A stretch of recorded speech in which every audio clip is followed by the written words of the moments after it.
Teaching is the most preferred profession by female here in India. Almost every second girl wants to become a teacher here, which is fine.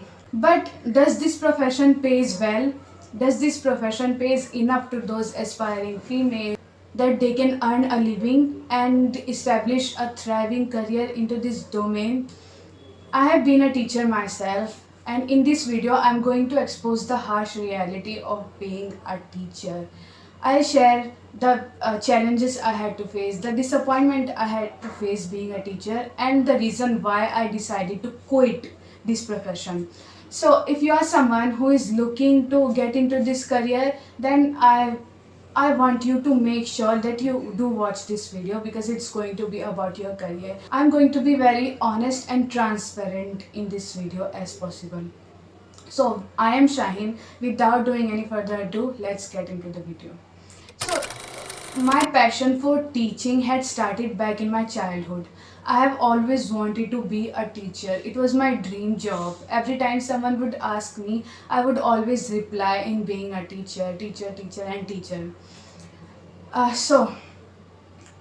During my school time, I was quite a bright student to an extent that in my 12th grade, I managed to obtain 90 above 92 percentage and topped in my entire school. So after completing my schooling, I decided to pursue my further studies in English literature because I always wanted to become a teacher of English. It is my favorite language. So during the first year of my graduation, I thought that it would be great if I could get a chance to gain experience as a teacher so that when I end up completing my graduation, I have enough experience to tell the recruiter, to tell the interviewer. Back then, there was a school located around my house. So I went to that school. I gave my interview. My interview went really well. To make good impression on the interviewer, I ensured that I was speaking in English only because that is what I thought could have helped me get selected. So I gave my interview, it went really well. But when it came to talking about my salary, the principal told me that at this point, we can only offer you 2000 rupees per month. The moment I heard that amount, I felt extremely disappointed because take a moment and think about a person who has always dreamt of being into a profession, and when they actually try to get into it, they hear something this disappointing. How frustrating it must be for that person. That is what I went through at that point. So I thought it is fine. If they might be paying me this low because I don't have experience and I have also not completed my graduation. So at that point, I decided I'm not going to apply for any teaching role until I complete my graduation. Because back then, to me, that felt like a reason that I'm not experienced, and that's the reason why I'm not getting selected. I'm not being paid well.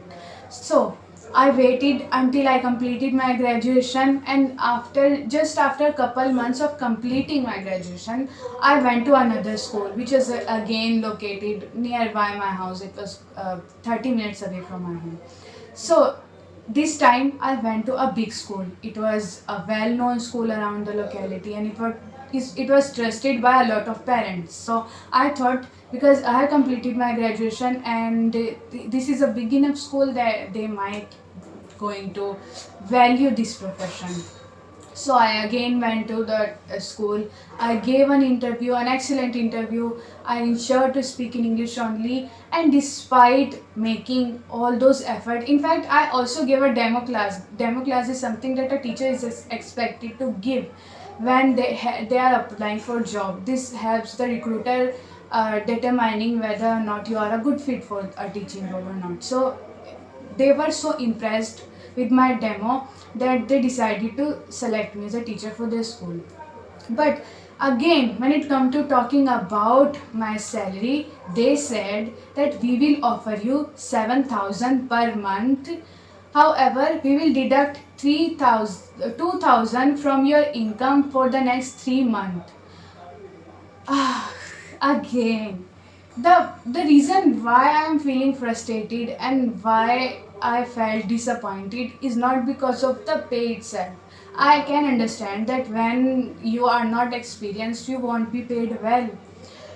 The reason why I felt very disappointed was because my profession, my passion was being undervalued a lot. So I did not give up. I thought it is because I don't have experience. So I worked there for about a month, and after working for a month, they said that we will deduct your income. And for working for 15 days, they gave me an amount of 500 rupees. At that point, I just could not stand this. I could not stand what was happening to me. And it was at that point when I decided that I am not going to be a teacher. I decided to quit this profession, and I also decided that I'm not going to pursue my further studies in B.Ed. I'm not going to pursue B.Ed because no matter whether I pursue B.Ed or not, I'm not going to be paid well. And I did not make this decision based on my personal experience only. After being undervalued by school, by physical school, I also applied to online teaching platform where again I was offered 5,000 rupees. My younger brother, he is a project manager. So his duty also involves paying wages to his workers, to his laborers. So on a random day, I was having a conversation with him, and he said that the per day wage of his labor is 800 rupees for morning, and if they work in night shift it gets double, and they get paid 1200 rupees, which is equivalent to getting 25 or 24,000 rupees a month. When I compared the profession of teaching to, I know there is a vast difference between both. There is a vast difference in terms of the hard work, the requirement, and a lot of things. But again, I am qualified. I am educated, and despite the fact I am being paid this less, this is not my story. I have some of my friends have also worked as a teacher, and despite pursuing B.Ed, despite having experience of years, they don't get paid more than 15,000 a month. It is not just about the income, it's also about your effort, it's also about your passion, it is also about being valued for what you are doing. And if someone cannot afford that, then it is a sign that you should quit that profession. I did not make this video to disappoint you. Yes, you can try to prepare for government teaching job, but I did not look for that. I did not start preparing for a government teaching job because you have to pay a huge amount of bribe. You literally have to bribe to the brokers to get a job in a government school. And it is also because every teacher who works in a private school does not get paid well. So what they do, while working as a teacher in a private school, they also start preparing for government teaching exam, which increases the competition. So until you have a good networking, until you belong to a rich family that you can bribe lakhs of rupees to those people, to those brokers, then you should consider preparing for government teaching job. I would suggest not to. There are other good profession you can get into, but in my opinion, don't get into it.